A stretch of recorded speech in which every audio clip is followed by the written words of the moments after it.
अस्सलाम वालेकुम नाज़रीन, मैं हूँ असनाद मलिक अपने नए प्रोग्राम के साथ। नाज़रीन, इस्लामाबाद हाई कोर्ट में ये ख़बरें बड़ी गर्म हैं कि जस्टिस एजाज इसहाक जो है वो कोई इस्तीफ़ा दे रहे हैं।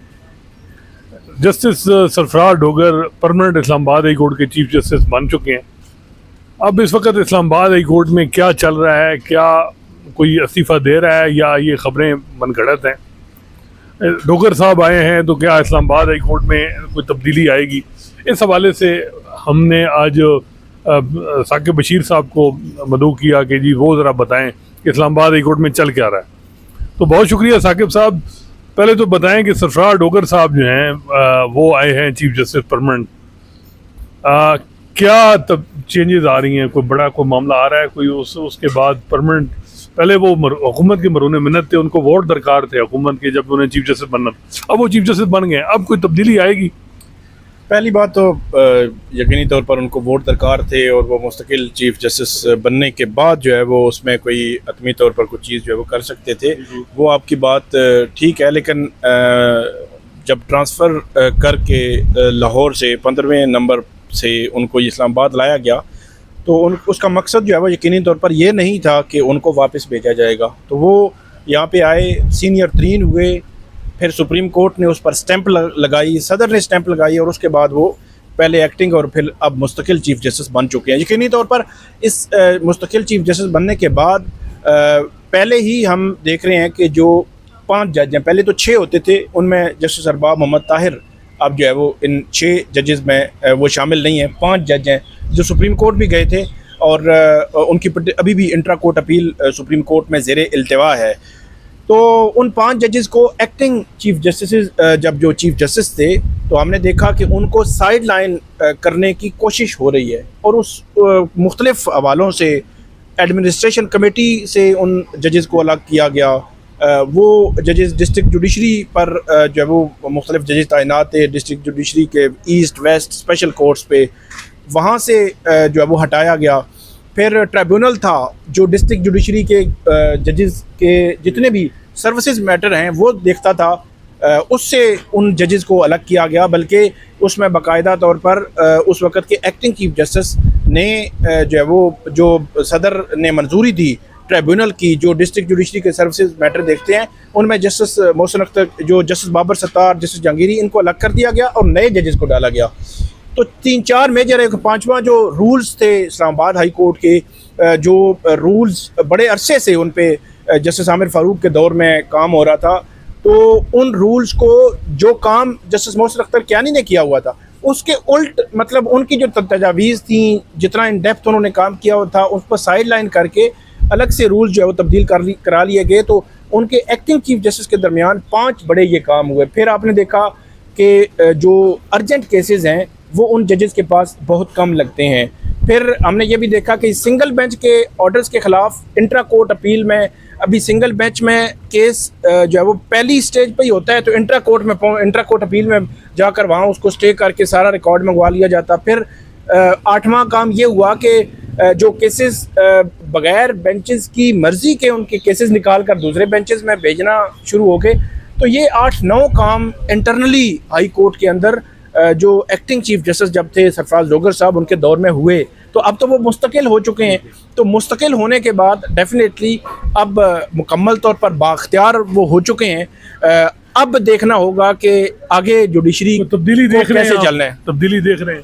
हाँ, तब्दीली की जहाँ तक बात है, जब जस्टिस सरफराज डोगर उनकी नॉमिनेशन हो गई बतौर चीफ जस्टिस, तो इन 5 जजेस में से जस्टिस मोहसिन अख्तर कियानी की कंफर्मेशन हमें हुई है कि वो जस्टिस सरफराज डोगर के चैम्बर में गए। अच्छा, ये चैम्बर खबर दे रहे हैं कि मोहसिन अख्तर कियानी साहब की मुलाकात हुई है। जी, इस मुलाकात को हमारे ज़राए बताते हैं कि मोहसिन अख्तर कियानी साहब एक कर्टसी मुलाकात कहते हैं। वो कहते हैं कि कानूनी महाज पर जहाँ जहाँ हम केस लड़ रहे हैं वो उसी ताकत और उसी कुव्वत से हम लड़ते रहेंगे, लेकिन क्योंकि जैसा तैसा भी है, फोरम ने मुझे नहीं बनाया या किसी और को नहीं बनाया, जस्टिस सरफराज डोगर को चीफ जस्टिस बनाया है।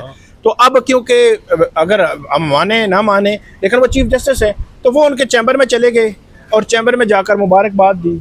और फिर वहाँ पे जो वर्ड्स जो एक्सचेंज हुए वो यही थे कि वो क्या कहते हैं कि हमारी कोई ज़मीन का झगड़ा तो है नहीं है, कोई वैर, कोई कत्ल का, कोई इस किस्म का तो वैर भी नहीं है, कोई ऐसे मामलात भी नहीं है जो शख्सियात के दरमियान हो। तो ये किसी कानूनी आइनी जंग है, तो उसमें आप उस फोरम पे हैं, जो है वो जो फोरम फैसला करेगा वो हम देख लेंगे, लेकिन हमें आगे चलना चाहिए। और वहाँ पे ये जस्टिस सरफराज डोगर हमारे ज़राए बताते हैं कि उनकी जानिब से ये कहा गया, लेकिन जो 8 चीज़ें मैंने गिनवाई हैं, ये चीज़ें कहीं ना कहीं उनको याद भी करवाई गई कि ये चीज़ें जो है वो की गई हैं। तो इदारा है, हाई कोर्ट है, एक सेटअप है, सिस्टम है, फुल कोर्ट है, एडमिनिस्ट्रेशन कमेटी है, कोई रूल्स हैं, कोई रेगुलेशंस हैं, आइन है, कानून है, तो उसके मुताबिक ही चीज़ें चलनी चाहिए, ना कि उससे हटकर चलनी चाहिए। तो बहरहाल ये मुलाकात जस्टिस मोहसिन अख्तर कियानी साहब की जस्टिस सरफराज डोगर साहब से हुई, मुबारकबाद दी गई, बताया ये जा रहा है कर्टसी मुलाकात थी, बाकी कानूनी मामलात जो जंग है वो जू की तू ही जारी रहेगी। लेकिन इसमें एक और डोगर साहब ने कोई बात की कि हम कोई जो ग्रीवेंस हैं कोई रिजॉल्व करूंगा, नहीं, सारी बात है देखें अब जजेस की भी जो कॉन्स्टिट्यूंसी है, एक जज है वो हुकूमत के बैक से आया हो, तो बड़ा मुश्किल होता है ना कि हुकूमत या हुकूमत का सपोर्टर को नाराज़ करे, ये बात तो मद्देनजर होती है। जिस तरह माजी में MNAs MPs की कॉन्स्टिट्यूंसीज होती हैं, अब माजरत के साथ जजेस की भी कॉन्स्टिट्यूंसीज हैं। जज अपनी कॉन्स्टिट्यूंसी से बाहर नहीं जा सकते, वो उसको नाराज़ नहीं।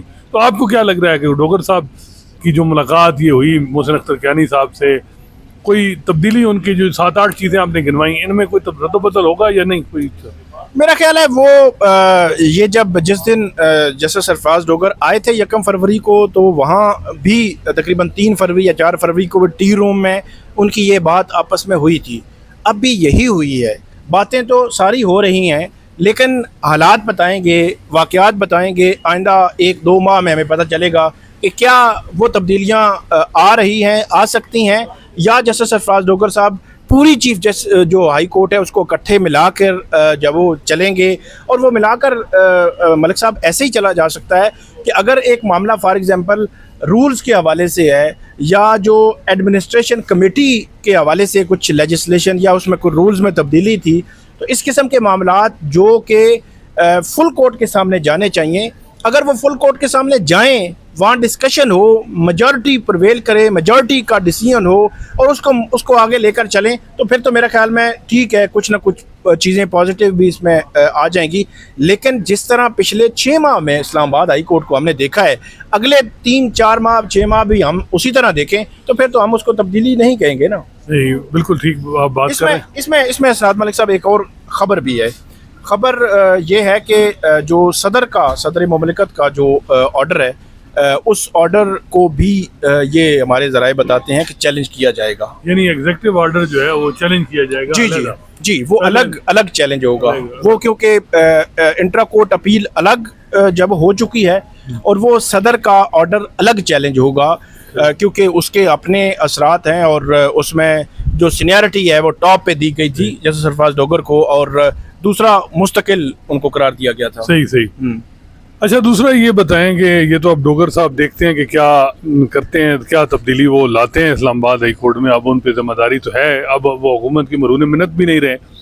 दूसरा मामला ये है, वो है जस्टिस एजाज इसाक साहब, उन्होंने कल कोई एहसन भून साहब, जो इस वक्त मैं समझता हूँ कि बड़े सबसे इन्फ्लुएंशियल वकील हैं पाकिस्तान के, अगर सबसे इन्फ्लुएंशियल वकील अगर कहा जाए ना, वो एहसन भून साहब हैं, और वो उनसे उनका कल मुकालमा हुआ और उन्होंने कहा जी कि मुझे बहुत शुक्रिया, आप देखने आए हैं और अब आइंदा में भी आप मुझे ना देखें। तो वहाँ पूरे इस्लामाबाद में ये बात शुरू हो गई कि जी ये रिज़ाइन करने जा रहे हैं। तो क्या आपके पास क्या खबर है कि एजाज इसाक साहब क्या दिलबर्दाश्त हो के कहीं रिज़ाइन करने जा रहे हैं, ये 5 जज खासकर एजाज इसाक साहब, या क्या चल रहा है? अच्छा, पहली बात तो ये है कि अभी तक जो हमारे ज़राए हैं वो जस्टिस सरदार एजाज इसाक खान समेत 5 जजेस के हवाले से वो ये बताते हैं कि कोई इस्तीफ़ा नहीं है, इस्तीफ़ा नहीं आ रहा, और जिसमें जस्टिस बाबर सत्तार और जस्टिस तारिक जहांगीरी छुट्टियों पे हैं, जस्टिस समर रफ़त इम्तियाज़ आज उन्होंने कोर्ट की है, ठीक ठाक कोर्ट की है, जस्टिस मोहसिन अख्तर कियानी ने ठीक ठाक कोर्ट की है, जस्टिस सरदार एजाज इसाक खान ने ठीक ठाक आज अदालत की है। वहाँ वो बड़ी स्मूथ प्रोसीडिंग जिस तरह वो पहले करते हैं उसी तरह कर रहे थे। तो जिस जज ने इस्तीफ़ा देना हो तो वो बाकायदा कोर्ट लगाना और ये वो चीज़ें हमें जो है वो नज़र नहीं आती।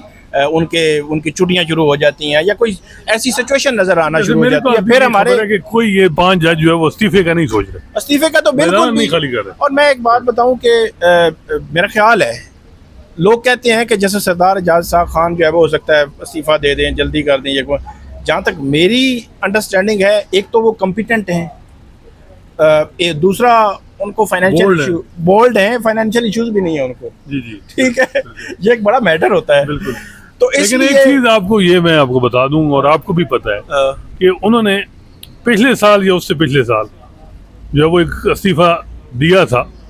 इस्तीफा उन्होंने लिखा था, इस्तीफा उन्होंने मशरूत कर दिया जी के जो है वो अतर मिनल्ला साहब के साथ जो वो मुशावरत के बाद जो है ये मेरा कंफर्म समझे थे, और बज़ाहिर ये लगा कि जैसे अतर मिनल्ला ने उनको मना किया कि नहीं इस्तीफ़ा ना दें, ये शुरुआत बात। और उसके बाद तो हमने कोई खबर नहीं सुनी कि कोई इस्तीफ़े की इजाज़त आ की जी कि वो उनको वो इस्तीफ़ा दे रहे हैं और या दूसरे जज। बज़ाहिर ये लग रहा है कि वो इस चीज़ में है कि जी उन्होंने अपना मामला जो है, जो मैं समझाऊँ और जो वो है कि हिस्ट्री पे छोड़ दिया। उन्होंने अपनी पिटीशन में भी कहा कि हिस्ट्री जज करेगी, और वो अपने जो ब्रदर जज जो उनके साथ कर रहे हैं, चाहे जिन्होंने मेजॉरिटी में मामला सदर को भेजा सीनेटी वाला, या अब सुप्रीम जुडिशल काउंसिल में, क्योंकि ये खबरें जो चलनी शुरू हुई साकिब साहब, ये मामला हुआ कि सुप्रीम जुडिशल काउंसिल का इजलास है 12 जुलाई, और कुछ खबरें आई कि जी ये जज अब इस्तीफ़ा दे दें, अगर नोटिस इनको हो गया तो फिर ये इनकी पेंशन से भी हाथ धो देंगे। तो लोग ये कह रहे हैं कि जी अब इनको इस्तीफ़ा ये दे देंगे, अपनी पेंशन बचा लेंगे। तो मेरा ख्याल है कि वो जज जो हैं वो इस सिस्टम को, जो अपना जो सिस्टम है उनका, वो उसको भी वो एक्सपोज करने की कोशिश है कि भाई ठीक है हमें निकालना है तो फिर निकालें, और ख़ासकर ब्रदर जज ही हमें निकालें। तो काजी फैसल जैसा तगड़ा जज नहीं निकाल सका। तो आपके ख्याल में ये सुप्रीम जुडिशल काउंसिल जो 12 को मीटिंग हो रही है, मे बी नोटिस भी कर दे कोई 1-2 जजेस को, क्या इनके लिए पॉसिबल हो जाएगा कि ये रिमूव करवा पाएँ? और ये एविडेंस सबको पता है कि प्रॉक्सी कंप्लेनेंट है, और इसके पीछे क्या है, मेलाफाइड जो है। लेकिन इस वक्त जो जज हैं वो मेलाफाइडी को देखते ही नहीं रहे। बदनीति की बुनियाद पे रेफरेंस ख्वाहिश हुआ काजी फैसल के खिलाफ, बदनीति की बुनियाद पे रेफरेंस ख्वाहिश हुआ इफ्तिखार चौधरी का। आइन का टेक्स्ट बड़ा वाज़ेह था कि आर्टिकल 211 के तहत सुप्रीम जुडिशल काउंसिल की प्रोसीडिंग किसी कोर्ट ऑफ लॉ में चैलेंज नहीं हो सकती, लेकिन फिर भी लोगों ने, जजेस ने कहा कि इंडिपेंडेंस ऑफ जुडिशरी वायलेट। अब जो जुडिशरी का जो माइंड सेट है वो इस तरह का नहीं है। ये वो माइंड सेट है जो अयूब दौर में भी था कि हाइपर टेक्निकल हो जाओ और हाइपर टेक्निकल बुनियादों पे अपनी जो इंडिपेंडेंस या जुडिशरी उसकी तो देखो ही नहीं कि जी ये मामला इधर है उधर है जी पेंडिंग है। जिस तरह आप जजेस ने कहा जी वो तो 6 जजेस के केस वो जो 100 मोटा है उसमें पेंडिंग। तो आपको क्या लग रहा है कि सुप्रीम जुडिशल काउंसिल में इन जजेस की अब रिमूवल होने जा रही है? एक तो सुप्रीम जुडिशल काउंसिल में अगर आप देखें तो जस्टिस याह्या अफरीदी साहब हैं, जस्टिस मंसूर अली शाह हैं, जस्टिस मुनीब अख्तर हैं, आलिया नीलम हैं और जुनैद गफ़ार हैं। तो इन 5 जजेस में आपको ज़ाहिर सी बात है अगर आपने नोटिस भी करना है तो उसमें मेजॉरिटी चाहिए होगी, मेजॉरिटी चाहिए होगी। जस्टिस मुनीब अख्तर और जस्टिस मंसूर अली शाह यकीनी तौर पर उनका एक अपना स्टांस है, उनकी एक राय है। बाकी 3 जजेस बचते हैं। तो आपको आप ये बता दें कि इन 3 जजेस में याह्या अफरीदी साहब वो जज हैं जिन्होंने हलफ उठाया, हलफ बर्दारी की तकरीब थी सदर मुमलिकत के पास, वहीं पे 6 जजेस से मिले, 6 से 5 से जितने वहाँ पे मौजूद थे उनसे मिले इस्लामाबाद हाई कोर्ट के जजेस से, और उनको कहा कि मैं आपको आज ही मिलना चाहता हूँ। और उनको अपने चीफ जस्टिस हाउस में बुलाया, उसी जगह पे बिठाया जिस जगह पे जस्टिस काजी फायजीसा ने बिठा कर उनकी तस्दीक की थी। और याह्या अफरीदी साहब ने इन 6 जजेस को कहा कि मैं ज़्यादा तो नहीं कर सकता था, लेकिन कम से कम उसी जगह में बिठा के आपको इज़्ज़त, एहतराम और वक़ार के साथ जो वो रखना चाहता था।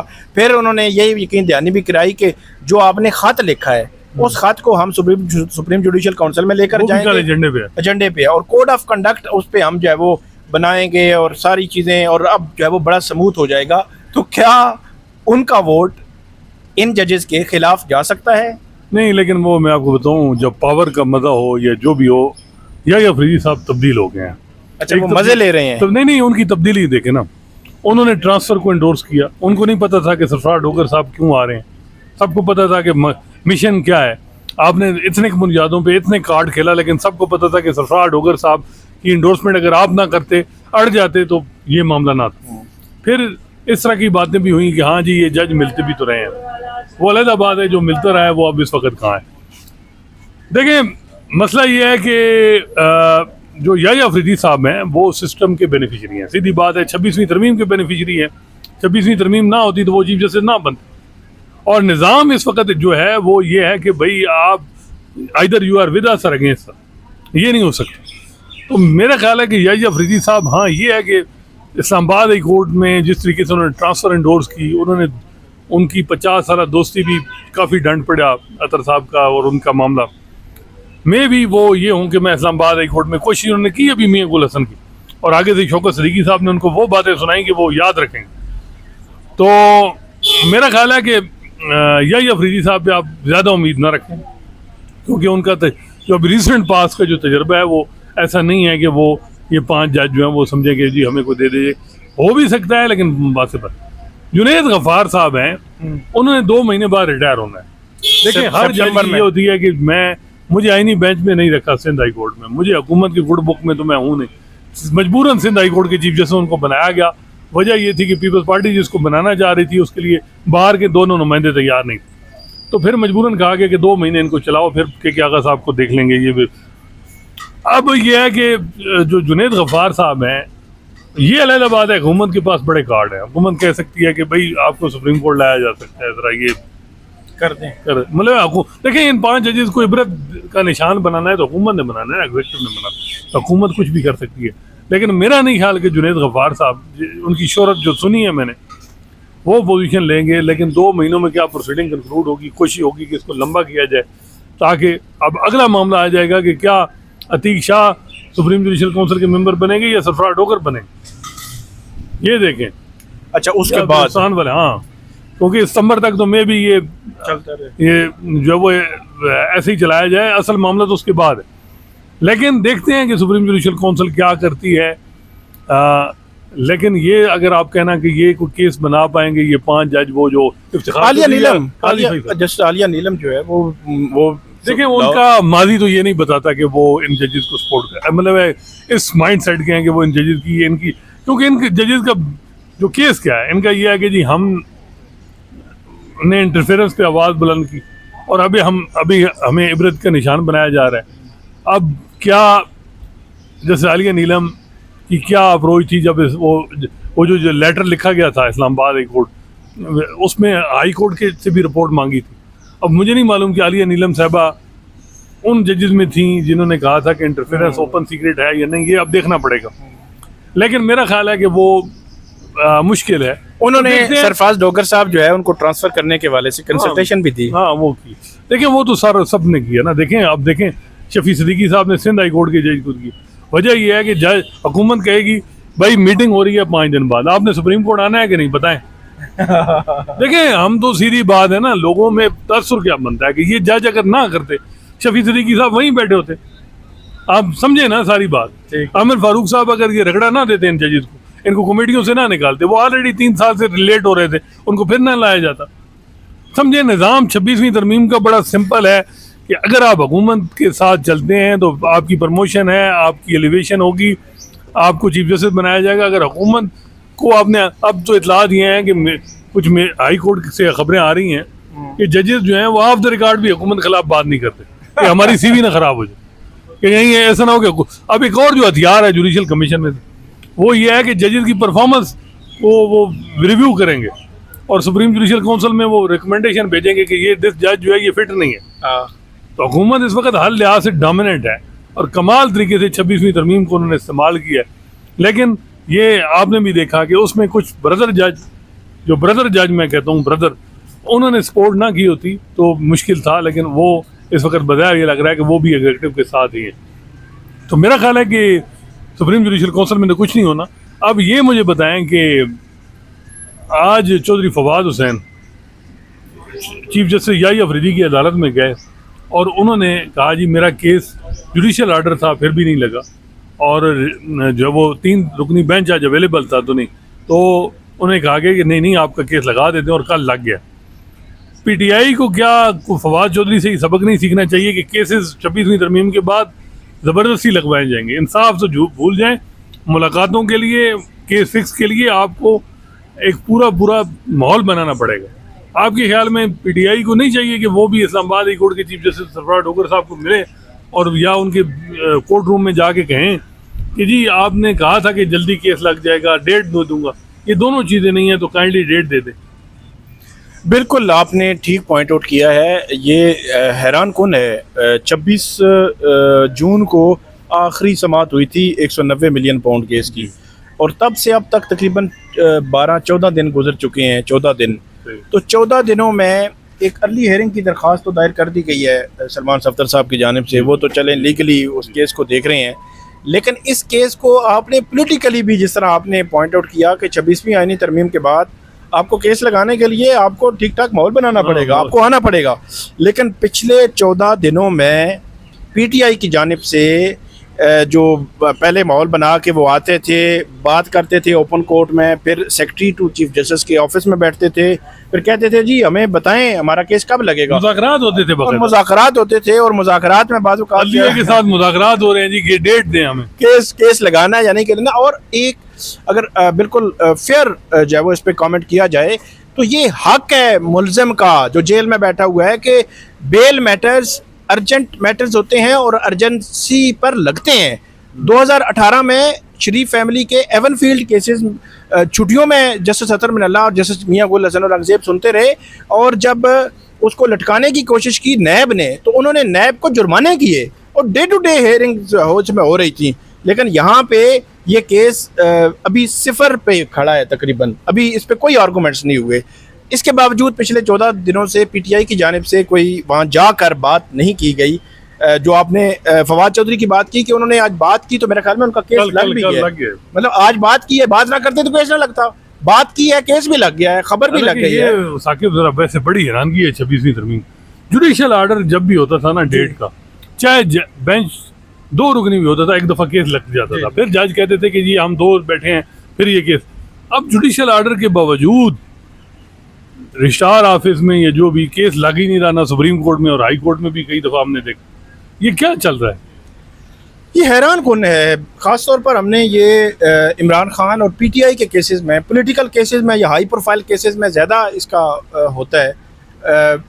बड़ा अजीब व गरीब सूरत हाल। जो पहले हमने बात की कि एक जज अगर एक केस सुन रहा है तो उसके बेंच से केस निकालना और उसको बताना ही ना, ये एक अजीब व गरीब सूरत हाल। फिर सिंगल बेंच के ऑर्डर जो अभी इंटरम स्टेज पे है उसके खिलाफ इंट्रा कोर्ट अपील, और अब जो ये 190 मिलियन पाउंड केस में मेरे ख्याल में तीसरी या चौथी बार है वो पूरा मजमा लेके आते हैं। पहले ओपन कोर्ट में बात करते हैं जी हमारा तो केस नहीं लग रहा, फिर वो चीफ जस्टिस के ऑफिस में, सेक्रेटरी टू चीफ जस्टिस के ऑफिस में जाते हैं, वहाँ मुज़ाकरात होते हैं। पहले होता था अर्ली हियरिंग, अब ये है कि आप मुज़ाकरात करें, मुज़ाकरात करते हैं, बैठते हैं जजेस के साथ बैठ के करें, गिव एंड टेक कि जी ये होगा वो होगा, फिर बात होगी। ये तो वो केस जो है वो आपको याद होगा, ये 11 जून को केस 5 से 11 जून गया था, और 11 जून को जब दूसरे जज साहब नहीं आए थे तो 11 जून को जाकर ये सेक्रेटरी टू चीफ जस्टिस के ऑफिस बैठ गए। वहाँ से फिर ये इन्होंने कहा जी हमें तारीख देंगे तो हम उठेंगे। फिर 26 तारीख दी गई, फिर 26 को फिर ये जाकर बैठ गए।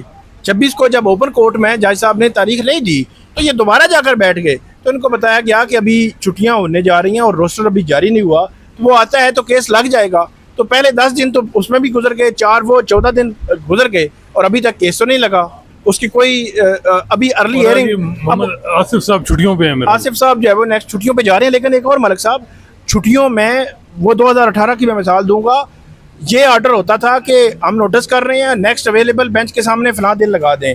वो बेंच सुनता था, फिर नेक्स्ट अवेलेबल बेंच के सामने लगा दें। 4 बेंच तब्दील होते रहे थे। तब्दील इट मीन के जो बेंच अवेलेबल होता था वो सुनता था केस, ऐसा नहीं है कि एडजर्न होते रहे, केस सुना नहीं गया। तो इसलिए बेंच की तब्दीली भी हो सकती है, ये चीफ जस्टिस का इख्तियार है। लेकिन ऐसे लगता है कि 26वीं तरमीम और ट्रांसफ़र वाले मामलात और दीगर चीज़ों की वजह से ये सारे चीज़ें जो है वो पीटीआई के या हाई प्रोफाइल केसेस के तरमीम है ना कि जिस चीफ जस्टिस ने ऊपर आना है उसने ट्रांसफर पे एंडोर्स करना है जी। तो ये सारा कुछ समरात तो 26वीं तरमीम के कनेक्ट कर दिया है, हर चीज को आपस में कनेक्ट कर दिया है कि आप ये करेंगे तो ये मिलेगा। ये नहीं करेंगे तो ये नहीं मिलेगा। नहीं मिलेगा। फिर इबरत आपके सामने जो जिन जी, जिन को जी। बनाया जा रहा है, तो वो तो बहुत शुक्रिया साकिब साहब। नाज़रीन, आपने देख लिया कि जो तब्दीली आई है अदालतों में 26वीं तरमीम के बाद। पहले कहते हैं कि पाकिस्तान का अदालती निज़ाम 130वें नंबर पे है, अब पता नहीं किस नंबर पे होगा, जब ये हालत है कि जो पिटिशनर साइड है वो मुज़ाकरात प्रोटेस्ट कर रही है, दुहाइयाँ दे रही है कि जी इंसाफ पता नहीं मिलता है या ना हमारा केस लगा दें। इससे आप देखें कि क्या यही अफरीदी साहब, सरफराज डोगर साहब, आलिया नीलम साहबा, आइनी बेंच के जो बड़े दिमाग हैं जैसे अमीनुद्दीन खान, जैसे जमाल मंदोखियल और जैसे मोहम्मद अहमद, इनको सोचना चाहिए कि हमने क्या हमारा जो सफ़र था अदलिया के वो तरक्की की या तनज़ली की तरफ हम जा रहे हैं कि केस डेट लगने के बावजूद, डेट आने के बावजूद भी केस नहीं लगता, और फिर जो दूसरी साइड है जो ज़ेर अताब है वो फिर मुज़ाकरात करती है, मुज़ाहरे करती है या प्रोटेस्ट करती है कि जी हमारा केस लगे, फिर केस लगता है, फिर एडजर्न हो जाता है। तो ये क्या चल रहा है? देखते हैं हालात किस तरफ जाते हैं। इंशाल्लाह नए मौजू के साथ आपकी खिदमत में हाजिर होंगे। अल्लाह हाफिज़।